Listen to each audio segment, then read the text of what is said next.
Bienvenidos a Estrategia, el podcast de Global Strategy. Soy Javier Jordán y hoy vamos a hablar sobre sistemas no tripulados y la seguridad en el entorno litoral. Y para hablar sobre este tema tenemos con nosotros a dos invitados de lujo.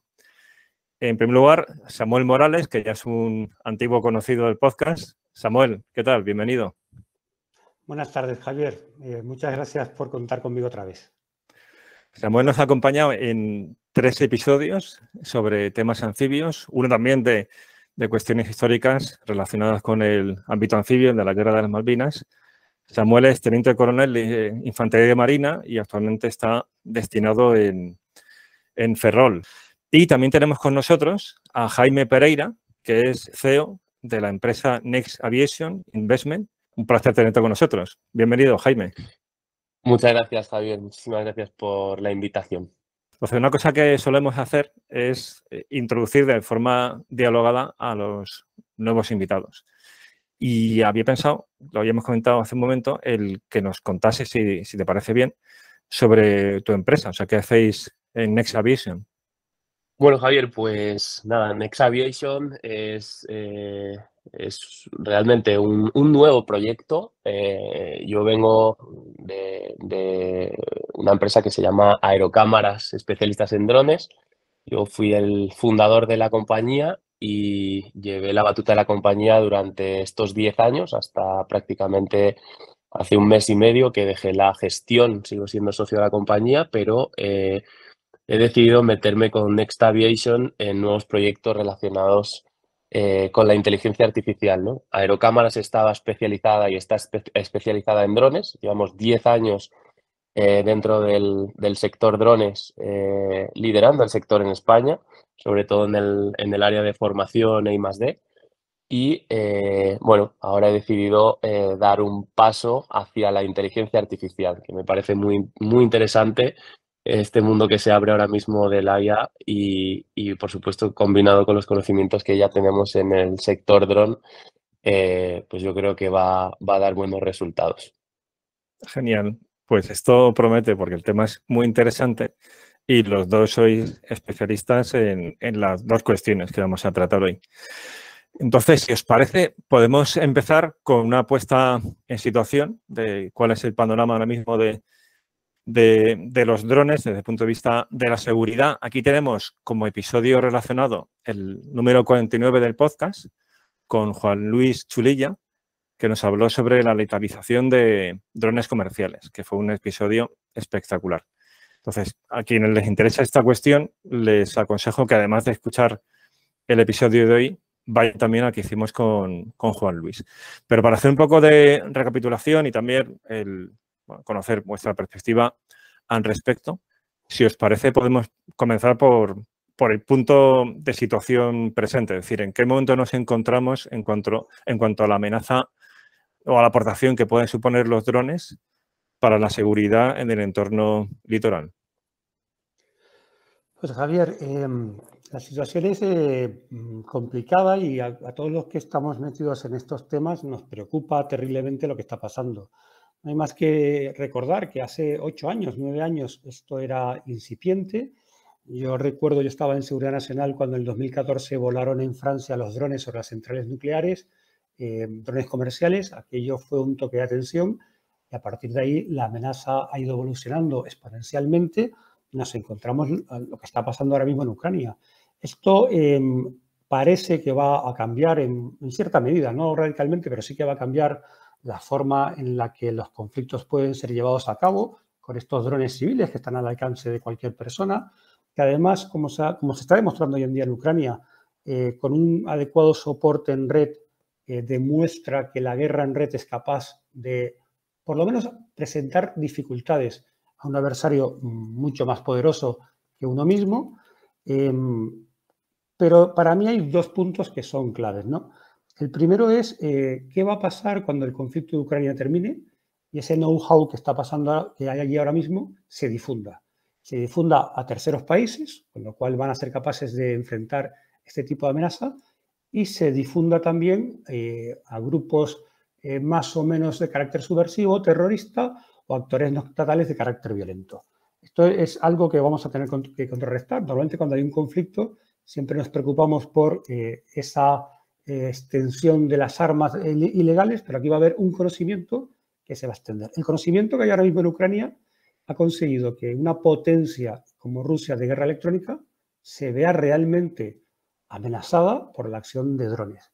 Y aquí, desde el punto de vista de la seguridad, de los que nos tenemos que enfrentar o buscar soluciones a la seguridad, lo que estamos viendo es que el coste que tiene desarrollar una amenaza considerable y el beneficio que obtiene para el adversario malicioso es muy grande, y además la tecnología avanza con código abierto muy rápido y la reacción va siempre por detrás.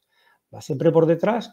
Ahora Jaime seguro que lo va a poder explicar mejor que yo, hasta el punto de que la protección total frente a estas amenazas podemos decir que no existe hoy en día.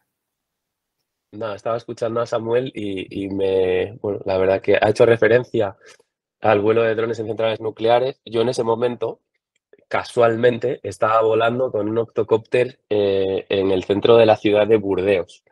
Entonces, bueno, la verdad que ahora escuchándole, pues recordé el momento, ¿no?, donde llegó la policía. Claro, se filtró la noticia y de repente pues llegó la policía, nos hizo bajar el dron y fue aquello, bueno, un momento difícil. Yo sobre lo que está comentando Samuel, tengo una reflexión bastante clara, que es los drones civiles se pueden convertir en militares y la tecnología civil, o sea, lo que es la tecnología va muy por delante de la legislación. Entonces, todos los que hemos desarrollado aplicaciones civiles en drones, sabemos que lo que hay ahora mismo, lo que se ve, las aplicaciones comerciales, las inspecciones, la topografía, la agricultura, todo lo que se está utilizando a día de hoy en drones, bueno, pues es lo básico para nosotros, porque la legislación nos limita en pesos, nos limita en cargar cierto tipo de cargas de pago. Entonces, bueno, las posibilidades del dron son mucho mayores sin legislación. Y esto es lo que está pasando en Ucrania, ¿no? En Ucrania lo que ha ocurrido es que hay mucho conocimiento sobre el sector drones, tanto militares, pero sobre el sector drones civiles. Y todas las empresas que al final estaban desarrollando aplicaciones civiles con limitaciones legislativas dejaron de tener ese problema de legislación. Entonces, pudieron cargar otro tipo de cargas de pago como explosivos, como granadas, como cualquier tipo de carga, ¿no? Y tampoco tienen limitaciones en cuanto a distancias, en cuanto a frecuencias y demás. Por lo tanto, claro, están convirtiendo esos drones en armas sin ningún tipo de limitación legislativa. Esto da un poco de miedo, ¿no? Porque yo al final lo que estoy viendo en Ucrania es un ejército, el ejército ruso, luchando con armas, con drones militares, pero estoy viendo que la población, o sea, cualquier persona prácticamente puede utilizar un dron civil. Por lo tanto, con un mínimo de formación, tú puedes armar a la población, ¿no? Y yo creo que por ahí Ucrania tiene una gran ventaja, ¿no? O sea, que si toda su población puede utilizar drones, o todas las personas que están en el frente pueden utilizar drones, Rusia tiene un problema, porque los drones incorporan cámaras térmicas y en este caso, bueno, incorporan cámaras con aumentos también y en este caso incorporan armamento. Con lo cual, bueno, yo me imagino que esto sucediese en España ahora mismo y nosotros como locales supiésemos ubicarnos en las zonas correctas para volar los drones a ciertas distancias por los accesos que sabemos que nos van a venir, bueno, pues sería relativamente fácil interceptar pues desde carros de combate hasta cualquier tipo de medio, ¿no?, que nos quiera atacar. Entonces, bueno, la reflexión es esa, es decir, los drones militares, los drones civiles convertidos en armas, en armamento, son muy difíciles de controlar y el volumen que puedes utilizar no tiene nada que ver con el volumen que puedes utilizar con drones militares, ¿no? Los drones militares pues estamos pensando, seguro que hablamos de drones militares, estamos pensando en los Predator, en los Reaper, etc, etc, ¿no? Ese tipo de dron requiere una formación mucho más completa y, bueno, que un dron comercial. Por lo tanto, ahora mismo la ventaja que puede tener el ejército ucraniano o el pueblo ucraniano con el uso de este tipo de herramientas es bastante grande, bastante grande. Y pensando en el futuro cercano, a partir de esto que comentas, Jaime, sobre los límites, ¿no?, que supone la normativa, que seguro que tiene sus justificaciones, pero que tiene también el aspecto limitador en cuanto al desarrollo de capacidad de los drones, pensando en el futuro, y no solamente en Ucrania, se me ocurre en otros países donde también hemos visto empleo de drones con fines armados, por ejemplo, en Oriente Medio, el Daesh fue bastante innovador al respecto. Entonces, países de Oriente Medio, lo estamos viendo, por ejemplo, con Irán, con la impresionante industria de drones que tiene, en China, es decir, otras potencias, incluso países que no son una potencia militar actualmente, pues a lo mejor porque están desgarrados por conflictos internos, en este nicho de capacidad pueden tener ventaja sobre los ejércitos occidentales, ¿no? Me da la impresión, a partir de lo que estamos viendo sobre terreno y lo que comentas de estas limitaciones legislativas. Sí, desde luego que, o sea, yo creo que son un arma muy difícil de controlar y muy potente, ¿no? Porque al final tú puedes atacar sin arriesgarte, puedes llevar, pues bueno, varios elementos y puedes intercambiar elementos de ataque, puedes localizar, como decía, con cámaras térmicas, cámaras con aumentos, sin que te vean. Y lo más importante es que puedes entrenar a la población muy rápido para que utilice este tipo de armas. Entonces, claro, esto sumándole que la detección de este tipo de drones es sumamente difícil, sobre todo haciéndole unas pequeñas modificaciones a los drones comerciales para convertirlos en indetectables. Bueno, yo creo que pueden cobrar una gran ventaja, ¿no? Si comienzan a desarrollar esta línea de drones. Y ya si hablamos de costes, pues no tiene nada que ver, ¿no? Es decir, si un dron militar de coste medio supera los 200, 300.000 euros, un dron de estas características, estamos hablando de 2.000, 3.000 euros, ¿no? O sea, ¿cuántos drones de 2.000, 3.000 euros podemos tener en vuelo en lugar de ese dron de 300.000? O sea, y son drones, como decía, ¿no?, con una potencia de ataque relativamente importante. Obviamente un dron capaz de cargar 200 gramos no, pero un dron a partir de los 5 kilogramos de carga empieza a ser un problema serio, ¿no? Y bueno, nosotros podemos hablar con conocimiento de causa porque desarrollamos drones híbridos, drones que son capaces de volar 7 horas con 5 kilogramos. Pues imaginémonos atacar no con uno, sino con 12 o con 15 en formación. Ahí os podéis hacer una idea de la dimensión del daño que puede hacer este tipo de armas. Entonces, viendo la situación y que tenemos un problema de seguridad, la pregunta siguiente va de suyo, que es ¿qué respuestas hay actualmente? O sea, ¿hay un equilibrio entre la magnitud del desafío que plantean los drones comerciales empleados con fines armados y la respuesta de las Fuerzas Armadas a esta amenaza? ¿Hay equilibrio entre ambos? Javier, me temo que no. Es decir, me temo que no existe la seguridad absoluta. Sí podemos tener un margen de seguridad amplio, y no voy a dar un porcentaje porque además seguro que me equivocaría, pero mi percepción es que hoy en día estamos enfocados y corremos el riesgo de pensar que esto nos da seguridad contra el malo tonto. Y explico esta reflexión.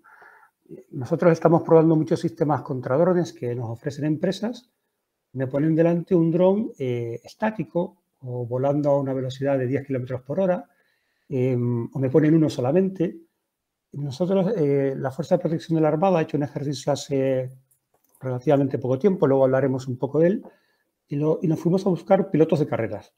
Alguno de ellos menor de edad, que tuvimos que solicitar el permiso a sus tutores. Claro, y entonces empezaron a volar drones sin normas, juntos, a 140 por hora, y el panorama no es el mismo que nos hacen en las pruebas. Por eso decía que hoy en día muchos de los sistemas que se están utilizando están pensados para el malo bueno o el malo tonto, o están pensados para que drones de medios de prensa no vuelen determinadas zonas, pero de verdad cuando alguien intenta hacer daño con esto y conoce lo que tiene entre las manos y se salta la ley, no tenemos hoy en día ningún país, no solamente España, sino ningún país, no tiene la defensa contra todo el marco de la amenaza. Si inhibes determinadas frecuencias, el piloto se puede saltar esas frecuencias y operar una frecuencia que no son legales, pero que sí se pueden conseguir, y esto Jaime ahora lo explicará muchísimo mejor. Si utilizas unos medios determinados direccionales, pues como venga un enjambre, o un grupo, ¿no? Vamos a no pensar un enjambre, sino un grupo, pues no vas a tener la capacidad de defensa. Si te vuelan a 140 a ras de agua, lo tienes muy complicado, y sobre todo luego hay un problema, que lo ha comentado ya Jaime anteriormente, que es la detección. La detección de estos elementos son francamente difícil. El sistema combinado de detección y neutralización, bueno, pues para todo el rango de la amenaza, hoy por hoy no existe. Pero todavía lo que estamos viendo en Ucrania es que incluso cuando tienes un margen de frecuencias muy amplio, casi la totalidad de las frecuencias inhibidas, empiezan a volar sin que haya control del operador, del piloto, enlace con el piloto, con lo cual es muy difícil de detectar y de neutralizar. Y aquí Jaime seguro que puede aportar mucho más. Bueno, no, yo creo que lo acabas de definir muy bien. Hay varios tipos de inhibición. O sea, primero empiezo diciendo que España está trabajando en ello, las empresas están trabajando en ello, pero todavía falta mucho para que sean sistemas seguros. Hay varias formas de neutralizar estos drones, ¿no? Una es interceptando la señal, interceptando la frecuencia, y en el caso que estaba comentando Samuel, bueno, él mismo lo vio, ¿no? El piloto FPV va con unas gafas, entonces va viendo lo que ve el dron, y bueno, pues esos drones pueden ser 3, 4 o 5, pero necesitan sus pilotos. Tú lo que puedes hacer es interceptar la frecuencia y el piloto deja de ver, ¿no? Deja de tener al menos una visión nítida del dron. Por lo tanto, lo neutralizas y probablemente pues, se acabe estrellando antes de llegar al objetivo. Y luego, pues hay lo que os comentaba antes, ¿no? Hay una forma que es hackeando la controladora del propio dron. Pero para eso tienes que conocer contra qué controladoras a qué controladoras te estás enfrentando. Si tú cargas en ese sistema antidrón una base de datos de controladoras, pues bueno, los sistemas que hay hasta ahora te dicen que tienen un 95% de efectividad. Claro, pero es que el 5% son sistemas no conocidos.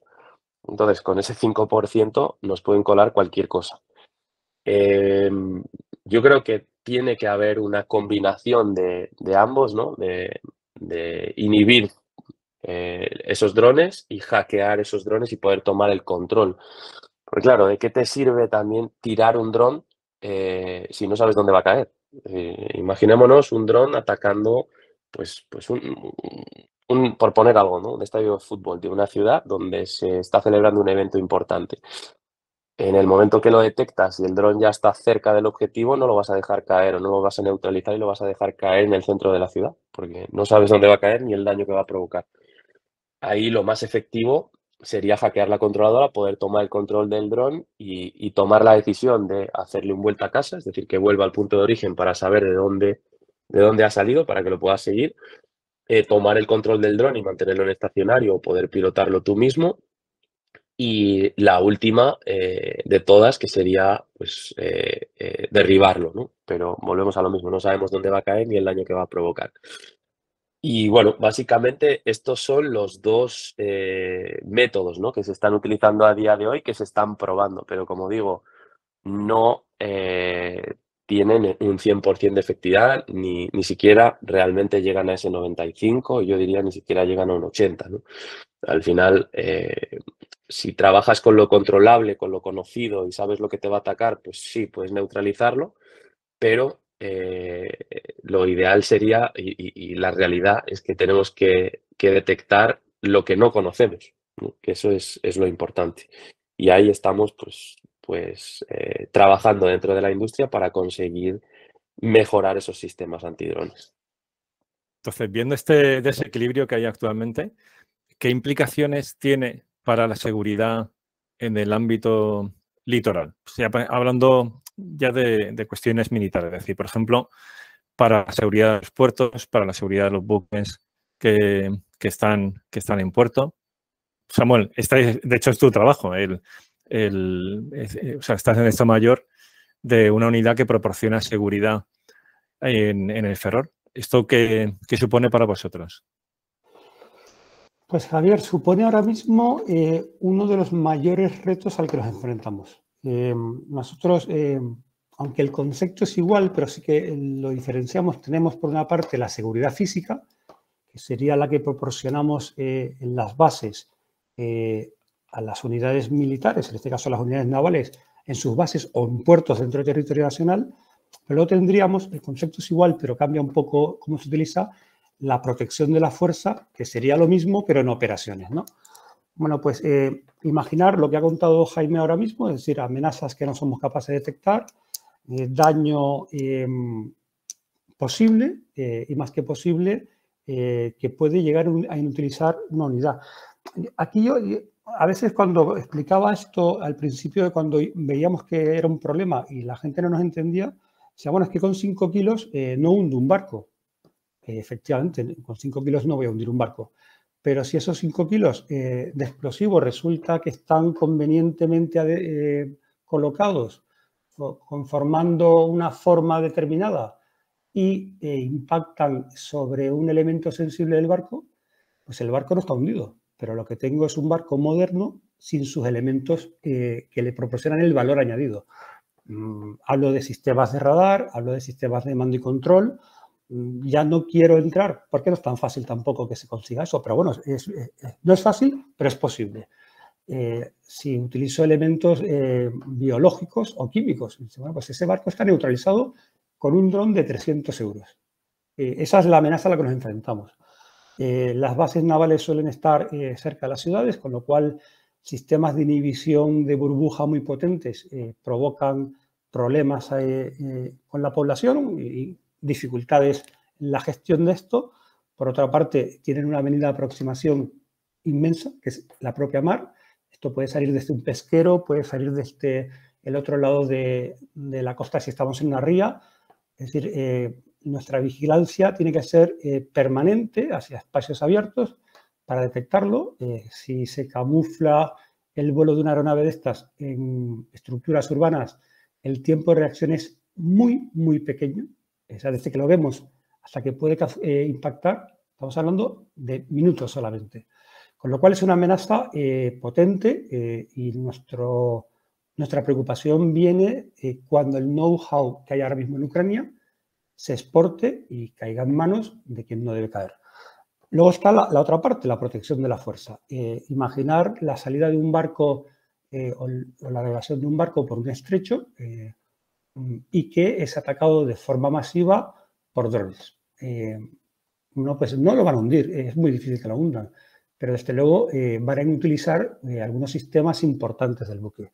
Esto no es nuevo, esto ya se comprobó en un ejercicio que realizó Estados Unidos, un ejercicio teórico en el que el enemigo, que simulaba pues un país de Oriente Medio, utilizó ataques masivos de drones aéreos y de embarcaciones de superficie rápidas. Bueno, pues el impacto fue muy, muy importante sobre los buques de una flota simulada estadounidense. Con lo cual, para nosotros esto es una amenaza que viene, o sea, una amenaza que está y que se va a materializar en España más tarde o más temprano. ¿Cuál es nuestro cometido? Minimizar el nivel de riesgo, conociendo que ahora mismo, como hemos comentado en hace unos minutos, pues la solución perfecta no existe. En este sentido, hace unos meses, en noviembre, hicimos un ejercicio aquí en Ferrol donde pues quisimos replicar al máximo posible lo que nos podíamos encontrar. Fuimos a buscar pilotos civiles, pilotos de carrera, para que atacaran los barcos de la flota aquí en Ferrol. No les pusimos normas, la única norma era no hay ninguna norma. Probamos también los sistemas de inhibición que tenemos, hay algunos que nos proporcionaron alguna empresa para ver su efectividad. Y bueno, estamos todavía en el análisis de los resultados, pero como hemos dicho, la defensa perfecta ante esto no existe y el adversario va siempre por delante. ¿Por qué? Porque nosotros tenemos que cumplir una normativa, que una imaginación abierta y enfocada a causar daño no la tiene que cumplir, con lo cual nos va a sorprender mucho. Problemas de detección, muy difícil la detección, y además la detección tiene que ser 24/7, y luego problemas de neutralización si son grupos de drones. 1 o 2, alguna capacidad sí se demostró, pero cuando es un grupo, muy difícil. Y luego la dificultad de las distancias, son aparatos que están volando hasta 140 por hora, kilómetros por hora. Seguro que Jaime ahora nos podrá explicar que seguro que hay algunos que vuelan más rápido, con lo cual esto es un proyectil cinético que aunque tú lo inhibas, no lo paras en la burbuja. Cuanto más grande es la burbuja de inhibición, más caro es el sistema, y esto en el fondo empieza a ser la lucha de la armadura y la masa. Pero seguro que Jaime puede aportar mucho más datos sobre esto. Bueno, estás muy bien informado, Samuel. A ver, yo lo comentaba antes.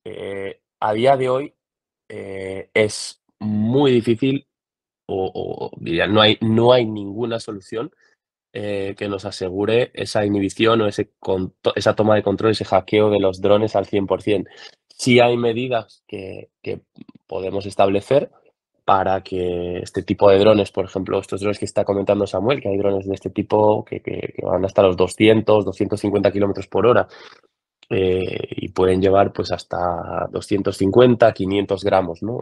De carga. Ese tipo de dron, pues bueno, es el más fácil, entre comillas, de neutralizar, por lo que decía, ¿no? Porque ese tipo de dron requiere de un piloto y ese piloto, pues al final necesita tener transmisión de vídeo con el dron para poder pilotarlo. Si le neutralizamos esa parte, o sea, si inhibimos esa señal, deja de tener control, el dron cae, porque no tiene un sistema de estabilización, no tiene un sistema de autopiloto. El problema viene en el otro caso que estaba comentando Samuel, cuando tú envías drones en enjambre, que pueden ser 10, que pueden ser 15, que pueden ser 20, y estamos hablando de drones, o sea, tú puedes enviar drones en enjambre con pesos de 30 kilos cada dron, es decir, que puedan cargar 5 o 10 kilogramos cada uno de esos drones. Ahí la amenaza es muy seria y la forma de neutralizarlo también, porque al final tú puedes atacar, o sea, eso lo pilotas con un software, haces la carga de la ruta a través de la controladora del autopiloto. Eso, una vez se carga en el autopiloto, el autopiloto ejecuta esa ruta, pase lo que pase. Entonces, ahí, a día de hoy, la única forma de derribarlos es, a no ser que estén cargados en esa base de datos que comentaba antes de un sistema antidrón, si eso falla, la única forma de derribarlos es física, es decir, es disparando, es parándolos, bueno, pues como cualquier otra amenaza. Pero como decía Samuel antes, el problema es que el tiempo que tienes desde que lo detectas hasta que impacta es de segundos, o bueno, puede ser de un minuto, ¿no? Entonces aquí es donde veo el riesgo y aquí es donde se está trabajando para conseguir algún tipo de sistema que pueda frenar al 100% de ese tipo de drones que llevan precargada la misión y que no se van a detener por nada, ¿no? Al final, el piloto ahí no tiene ningún riesgo porque tú puedes despegarlo desde 100 kilómetros de distancia y enviarlos en formación. Por lo tanto, ahí la única forma que tenemos es de derribarlos físicamente a día de hoy y esperemos que, bueno, que en los próximos meses o en los próximos años podamos ver sistemas que que sean capaces, ¿no? de darnos una seguridad de derribar ese tipo de drones. Obviamente, la otra forma de pararlos es prevención, es decir, es pues teniendo controladas ese tipo de controladoras de vuelo, la entrada en el país de esas controladoras, quién se está dedicando y quién no a montar este tipo de aparatos. O sea, al final es inteligencia la forma de pararlos a día de hoy. Claro, y una cuestión que entiendo que está fuera de la ecuación por las características de los buques, que es la bunkerización. O sea, no es viable, entiendo, repetir, ¿no?, lo que hicieron los alemanes en la Segunda Guerra Mundial, de bunkerizar los emplazamientos de los submarinos en la costa francesa. O sea, o sea, que un buque no es un avión de combate que puedes bunkerizar una base y ahí están protegidos. O sea que no hay defensas pasivas físicas frente al dron. O sea que, por ejemplo, las redes no valdrían, ¿no?, para un sistema de estas características. Podría valer, es una de las soluciones que yo he llegado a escuchar, ¿no? El problema es cómo cubres con una red la base naval de Rota. Es que es inviable casi.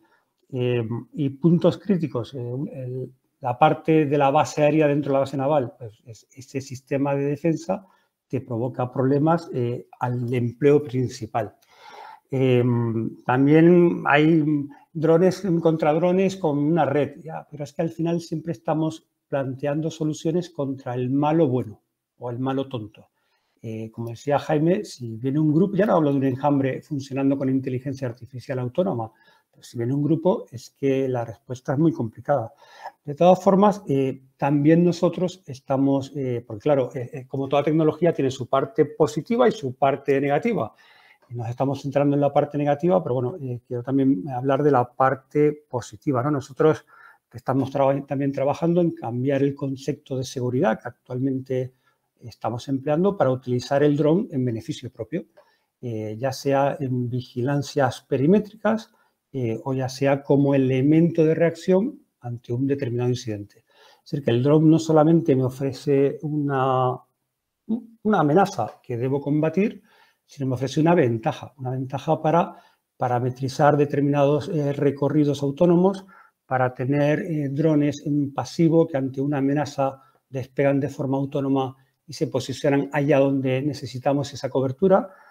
También tenemos, aunque la verdad es que la propia evolución de la tecnología yo creo que lo ha dejado un poco atrás, y esto me abrió los ojos Jaime, tenemos los drones cautivos, que en el fondo es una cámara a mucha altura, lo cual da mucha cobertura. Pero es verdad que con drones que tienen un tiempo de operación tan largo como 7 horas, pues igual el dron cautivo empieza a proporcionarme ventajas, ¿no? Y en eso también estamos trabajando ahora mismo. O sea, que en la Fuerza de Protección no solamente estamos trabajando en luchar contra la amenaza, sino utilizar estas tecnologías para mejorar nuestra seguridad. Y evidentemente también hay gente pensando en utilizar estas tecnologías para nuestro cometido principal, que es la operación anfibia. Sí, bueno, igual en lugar de drones cautivos pueden servir pequeños dirigibles con sensores, ¿no? Eso, por ejemplo, en Israel se veía mucho. En una visita que hice hace años en un puesto militar cerca de Gaza, aquello lo tenían rodeado de pequeños dirigibles con sensores. Sí, es una opción. Bueno, perdona, Jaime, no, que te he interrumpido, perdona. Yo solamente esta postilla, yo tenía esa idea.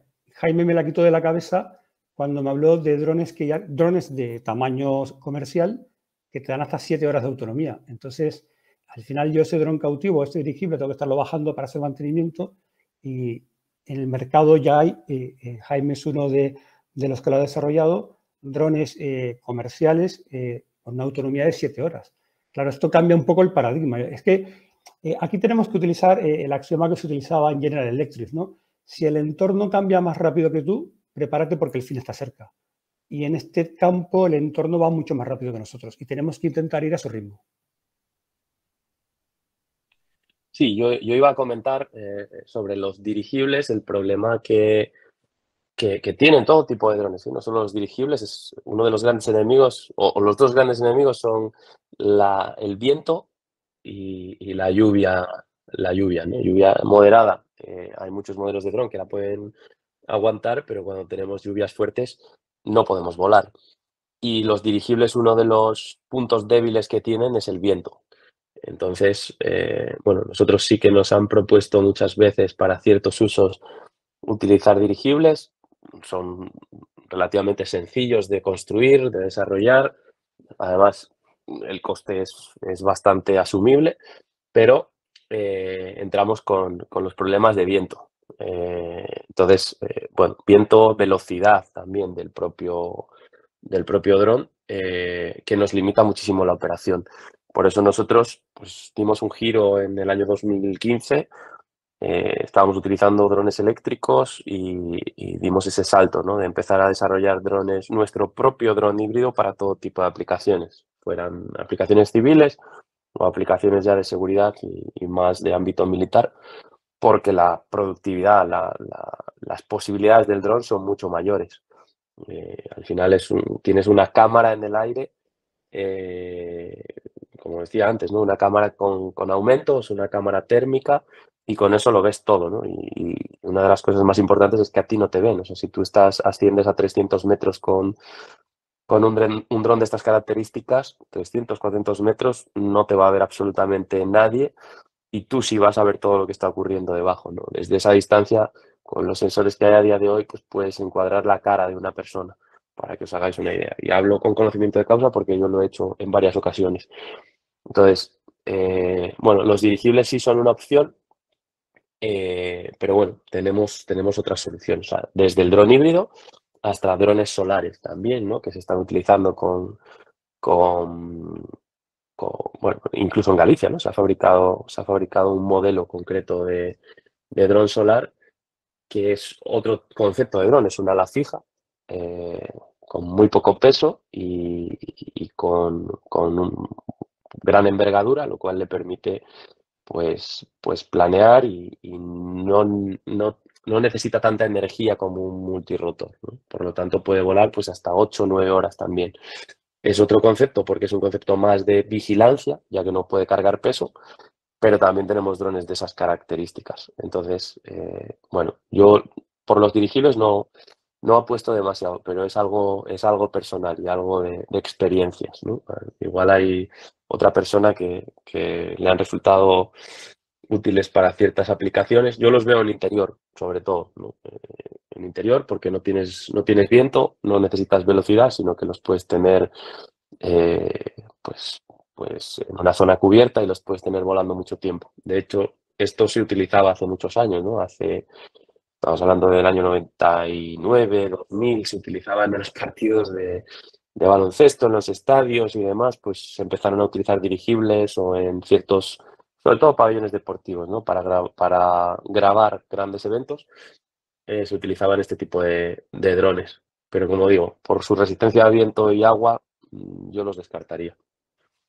Aquí, Javier, si me permites, porque sé que Jaime no lo va a decir, en este campo del dron comercial, ¿no? Pues también hay drones desarrollados por empresas españolas que son capaces de lanzar armamento. O sea, que eso también es otra ventaja, ¿no? Cuando hablamos de drones con armas, pues todos nos vamos al dron, siempre al Reaper, al Global Hawk, y resulta que un dron comercial, y Jaime seguro que tiene algo que decir sobre esto, pues también puede lanzar armamento, con lo cual tienes una herramienta bueno, pues que te presenta un coste asumible y muchas ventajas. Cierto, nosotros, bueno, de hecho con Samuel estuvimos viéndolo en una feria que se hizo aquí en Sillena, en Pontevedra, una feria que se va a repetir ahora, se va a hacer la segunda edición, se llama Sedexpo. Pues con Aerocámaras y con Arteixo Telecom diseñamos un dron que se llama D-GAN, un dron de 30 kilos capaz de transportar 5 granadas de 60 milímetros y de localizar objetivos a través de cámara térmica, identificarlos con cámaras con aumentos y disparar sobre el objetivo. Entonces, bueno, al final con una tecnología relativamente, como decía Samuel, relativamente asumible, esto puede tener un coste aproximado de entre los 80 100.000 euros, pues tienes un arma capaz de localizar, identificar y disparar. Al final, esto no deja de ser un dron civil convertido en una herramienta militar. Este es uno de los ejemplos. Pero bueno, hay cientos, ¿no?, que podría dar, porque convertir un dron civil al final en un dron militar, pues depende de lo que tú vayas a cargarle, porque la tecnología está, la estructura aguanta pesos, aguanta velocidades, al final es capaz de navegar de forma autónoma. Pues como comentaba antes, puedes cargarle una ruta en la controladora de vuelo y él va a tomar esa ruta hasta el final.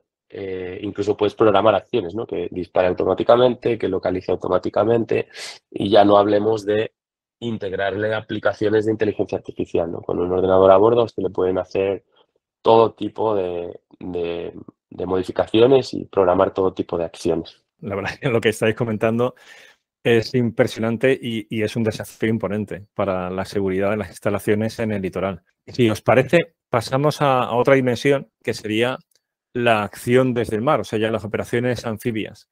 ¿Qué suponen los drones para la realización de estas operaciones y también para la neutralización de las operaciones anfibias? O sea, pensando tanto en la acción en sí como la reacción desde la costa frente a las operaciones anfibias. Pues esto, Javier, es algo que se nos viene encima. Hemos hablado antes de la democratización de determinados sistemas, con lo cual tenemos que pensar que un posible adversario, ya sea actor no estatal o actor estatal, va a tener todo esto, ¿no? Y entonces, si vamos por partes en cómo se desarrolla una operación anfibia, y seguro que según voy yo hablando, pues Jaime puede ir aportando hacia dónde vamos, ¿no? Pero lo primero que le proporciona al adversario es una capacidad permanente de vigilancia del entorno litoral. Hemos hablado cuando hemos hecho los programas de operaciones anfibias, ¿en qué nos basamos en operación anfibia hoy en día? En la sorpresa. El desembarco en masa en la costa es algo del pasado, es algo de las películas, pero no es lo que buscamos hoy en día. Y para conseguir eso, lo que queremos es crear incertidumbre. Es decir, el vector anfibio, cuanto más lejos está, mayor es el radio de costa que amenaza, con lo cual le creo muchísimas dificultades al adversario. Ahora bien, si el adversario cuenta con un sistema de vigilancia del campo de batalla que además alimenta un sistema en red y proporciona información en tiempo operativo, pues esto es una amenaza a la que nos vamos a enfrentar y que va a poner en dificultad un desembarco. Pero ahora veámoslo desde la otra parte.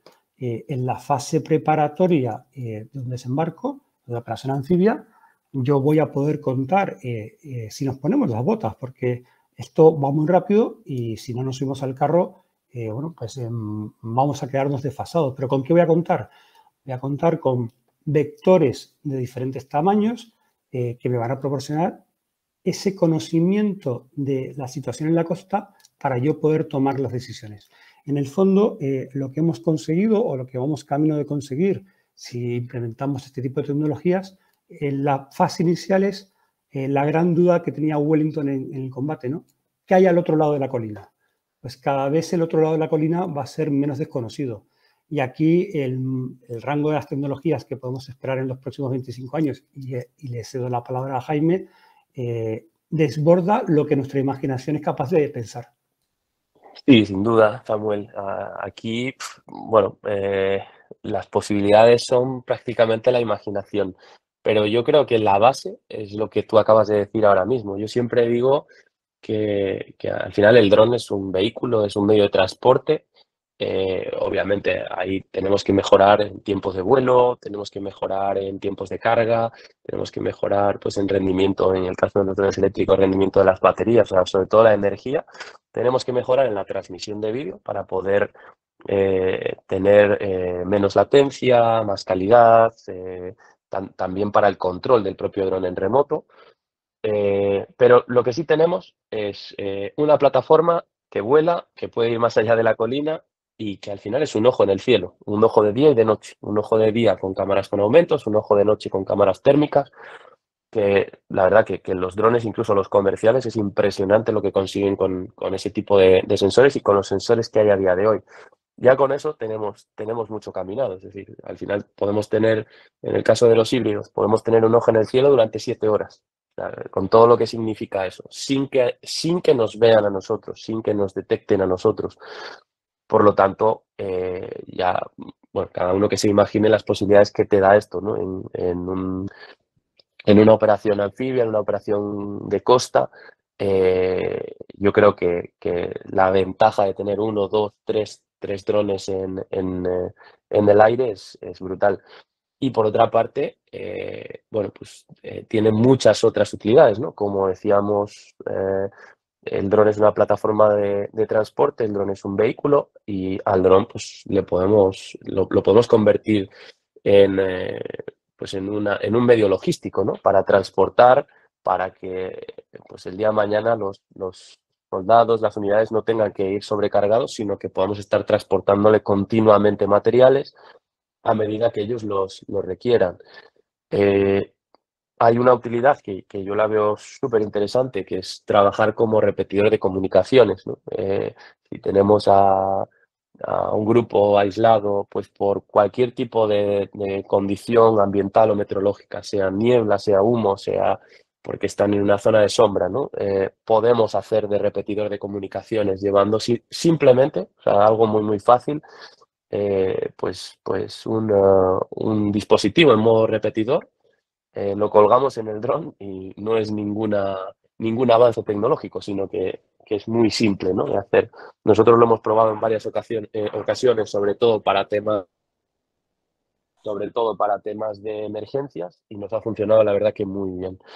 Pero bueno, ya si nos vamos un poquito más allá, con los drones, con la capacidad de carga que tienen a día de hoy, podemos transportar 200, 300 kilos, podríamos hacer evacuaciones de personas, podríamos hacer transportes de personas también a zonas de conflicto, con total seguridad. Al final no llevamos piloto, marcamos rutas y el dron va a ir a esa ubicación, va a aterrizar en esa ubicación, va a recoger a las personas y las va a evacuar. Pero a partir de aquí hay muchísimos usos de futuro. Estos ya no son tan de presente, aunque se está trabajando en ellos, pero sí que pronto los vamos a ver, ¿no? Como drones adaptados, drones biomiméticos adaptados para camuflarse en el entorno. O sea, tenemos ya drones con forma de aves, que nosotros sería muy difícil que detectásemos, y ellos nos están viendo a nosotros. Por lo tanto, eso para temas de reconocimiento yo creo que será fundamental en el futuro. Y bueno, por dar otra pincelada más, bueno, pues hablábamos antes de drones en enjambre. Hay drones muy pequeños, del tamaño de abejas, que podemos enviar en el enjambre, y los podemos enviar para reconocimiento o los podremos enviar para ataques, ¿no?, coordinados. Sí es cierto que los sistemas de posicionamiento a día de hoy dependen mucho de satélites, dependen mucho del GPS, pero se están desarrollando sistemas de visión, sistemas LiDAR también, de láser escáner, que son capaces de darle una navegación autónoma al dron, sobre todo en interiores, ¿no? En exteriores lo tenemos relativamente fácil, pero en interiores a día de hoy pues hay bastante que evolucionar, pero se están dando pasos en esa línea. Entonces, bueno, estas son algunas pinceladas. Y como decía al principio de la conversación, si imaginaos que todo esto lo dotamos con inteligencia artificial, o sea, que esos drones puedan tomar en un momento dado sus propias decisiones basadas en cargas de contenido previas, pues tenemos armas y elementos muy difíciles de parar. Jaime, Fíjate, una pregunta técnica, perdón, muy concreta. Hablas de drones capaces de levantar 300 kilos o pesos similares. Claro, ahí mi pregunta es, ¿estamos hablando de drones de propulsión eléctrica? O sea, ¿tienen ahora mismo la propulsión eléctrica capacidad de levantar esos pesos a distancias significativas, o ya estaríamos hablando de otro tipo de energía? Buena pregunta. A día de hoy se está trabajando con drones eléctricos de esas capacidades, de 200, 300 kilos de carga, incluso más. Se están empezando a ver drones híbridos, que han ido pues, desde nuestro concepto, ¿no? Generadores, alternadores, capaces de cargar baterías que alimentan esos motores eléctricos. Los drones siguen siendo eléctricos y los tiempos de respuesta de los motores son eléctricos, pero al final la base es combustible, gasolina, ¿no? Y donde yo creo que vamos a dar un salto importante es con el hidrógeno. Para mí es la apuesta de presente y de futuro. Creo que en cuanto se empiecen a ver los primeros drones, que ya hay varios modelos de hidrógeno en el mercado, incluso drones comerciales, pero se está trabajando en esa línea para mejorar precisamente los tiempos de vuelo para poder cubrir distancias mucho más amplias. Pero a día de hoy yo apostaría por si quisiéramos utilizar un dron de esas características para transporte de personas, para transporte de carga, para uso militar, yo apostaría por gasolina, ¿no? por drones híbridos. Muy interesante. Samuel, perdona, que te he cortado. Sí, no, Jaime me ha hecho la introducción perfecta para seguir desarrollando una operación anfibia, ¿no? Entonces, ya había hablado de la primera fase esa de reconocimiento y también de vigilancia por parte del adversario, pero ahora pensemos no solamente en drones aéreos, sino en plataformas marítimas que de forma pilotada remotamente o autónoma con inteligencia artificial me van llevando los suministros a la costa, embarcadas en vehículos que son pilotados remotamente o una vez más con inteligencia artificial y que me llevan esos suministros a donde yo le he programado que estén. Yo sigo viendo lejos aún que podamos hacer el transporte de tropas con los drones, pero desde luego sí veo cercano que podamos apoyar a las tropas desplegadas. Apoyarles tanto logísticamente como en esa capacidad de evacuación cuando sea CASEVAC, no el MEDEVAC, porque llevar el médico con la asistencia sería complicado. Hay que tener en cuenta que nos estamos orientando a las operaciones distribuidas y no quiero entrar en tecnicismo, pero básicamente una operación distribuida es una fuerza que opera a relativa distancia la una de las otras, pero con capacidad de apoyarse mutuamente. Esto aumenta el dilema al adversario y nos da mayores posibilidades, pero tenemos que tener esa capacidad de apoyo. Como decía Jaime, nos puede servir de relé de comunicaciones, pero además tenemos que acostumbrarnos, el futuro viene por ahí, que capacidades que hasta hace no mucho eran exclusivas de un Estado, y hablo sobre todo de todo aquello que tiene que ver con guerra electrónica, nos lo vamos a encontrar en adversarios de nivel medio y también en actores no estatales. Con lo cual, operar o tener herramientas que me faciliten operar en un entorno electromagnético degradado o que me funcionen de comunicaciones entre estos núcleos, bueno, pues es otro elemento más que tenemos ahí. Y finalmente, ese apoyo de fuegos desde un dron aéreo, que una vez más siempre pensamos en herramientas tipo Global Hawk de carácter casi estratégico, pero ya hay drones nodriza que llevan pequeños drones kamikaze que pueden apoyar a una unidad inmediatamente. O sea, la versatilidad que ofrece esta herramienta en los próximos 20 años creo que hace necesario un estudio muy detallado, dedicar gente a pensar no solamente cómo contrarrestarlos, sino cómo subirnos a la ventaja que da esta tecnología, porque de verdad creo que es un auténtico catalizador de capacidades. Y ya para terminar, una pregunta muy concreta, y esta va dirigida a Samuel, porque es muy militar, recogiendo lo último que has comentado. O sea, hemos hablado en este episodio de avances tecnológicos, la verdad es que ha sido espectacular todo lo que habéis comentado. Y a mí la duda que me surge es la siguiente. Un proceso de cambio militar, o lo que se suele llamar en la literatura de estudios estratégicos, una innovación militar, no es solamente la tecnología, sino que sobre todo es un cambio doctrinal. Samuel, ¿tú piensas que estamos en condiciones, y no hablo únicamente de España, ¿no?, sino del resto de países OTAN, o sea, qué se respira por ahí? ¿Hay conciencia del game changer que supone esta tecnología? ¿Hay una atención no solamente a los desarrollos, sino sobre todo a las implicaciones doctrinales que esto va a suponer?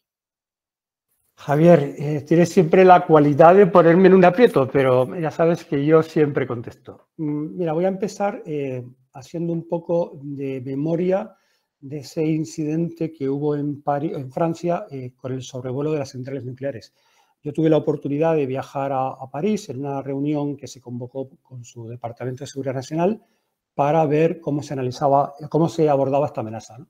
Esa reunión, recuerdo que estaba el equivalente al director general de armamento en Francia, el equivalente al director adjunto operativo de la Gendarmería, estaba el dueño de Parrot, que son drones civiles, comerciales, estaba gente de la Fiscalía francesa y se abordó este problema de forma multidisciplinar y con muchos matices, ¿no? Porque yo recuerdo una frase del presidente de Parrot que decía: está muy bien, pero yo genero 7.000 millones al año. Y por otra parte, recuerdo a la Fiscalía todos los problemas de legalidad que ponía. Quiero decirte que efectivamente este cambio no solamente es tener el dron, es un cambio de doctrina, es un cambio de mentalidad. Bien, esto fue 2014-2015 y ahora nos estamos sorprendiendo de lo que está pasando en Ucrania. Ya tuvimos un aviso y ¿qué falló? No falló la tecnología, falló la mentalidad y falló ese proceso difícil mentalmente de cambiar inercias. Tengo que decir que ahora mismo en la OTAN es increíble el flujo de documentación que hay. Es una amenaza que va tomando forma y además que cada vez hay más preocupación no solo por contrarrestarla, sino, al igual que pasó en su momento con los artefactos explosivos improvisados, por recuperar evidencias que me permitan luchar contra la cadena de generación de esta amenaza.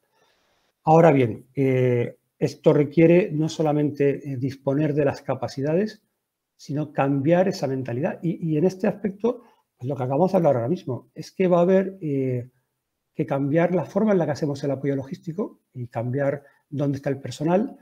Vamos a tener que luchar por tener una conciencia del campo de batalla casi en tiempo real o tiempo operativo, con lo cual requiere cambios de procesos, de métodos, pero sobre todo de mentalidad. Muy bien, la verdad es que ha sido excelente este episodio. Yo creo que habéis dado una visión de conjunto muy rica. También la intención de este episodio, ¿no? Que es por un lado, plantear un problema y el tomar conciencia de ello, como acabas de comentar, Samuel, y con toda, además, la proyección que esto tiene. Y ahí la verdad es que, Jaime, ha sido espectacular también todo lo que nos has comentado. En ese sentido, yo creo que misión cumplida. Así que muchísimas gracias a los dos y cuando queráis seguimos hablando de estos temas. Yo, Javier, solamente una postilla final para que cierre Jaime. Esta es una amenaza que evoluciona tan rápido que necesitamos a los expertos civiles junto a nosotros para entenderla y para contrarrestarla. La colaboración público-privada, Fuerzas Armadas, empresa, experto civil, aquí no es que sea importante, es imprescindible. Sí, bueno, Samuel, yo muchísimas gracias primero por la invitación. Encantado de participar con vosotros cuando estiméis oportuno. Y por mi parte, pues coincido totalmente con Samuel. Creo que sería súper interesante tener un grupo, bueno, pues más experto militar y un grupo pues de personas igual que tienen la experiencia práctica con drones civiles como yo, para poder aportar tanto en esta parte que decíamos de cómo defendernos y cómo sacarle partido, ¿no? a la herramienta dron. Y sobre todo, yo creo que lo que va a ser muy importante en los próximos años no es solo entender todo esto, sino formación, formación y formación, ¿no? Yo creo que este tipo de herramientas hay que probarlas, pero cuando tenemos herramientas y hemos llegado a unas herramientas relativamente sólidas, hay que hacer formación para aprender a sacarle el máximo partido posible a las mismas, ¿no? Entonces tendremos mucha más gente que entienda las posibilidades de esas herramientas y que pueda aportar. Fantástico. Muchas gracias a los dos de nuevo y también muchas gracias a los que nos escuchan. Un abrazo. Un abrazo, muchas gracias. Gracias, Javier, gracias, Jaime.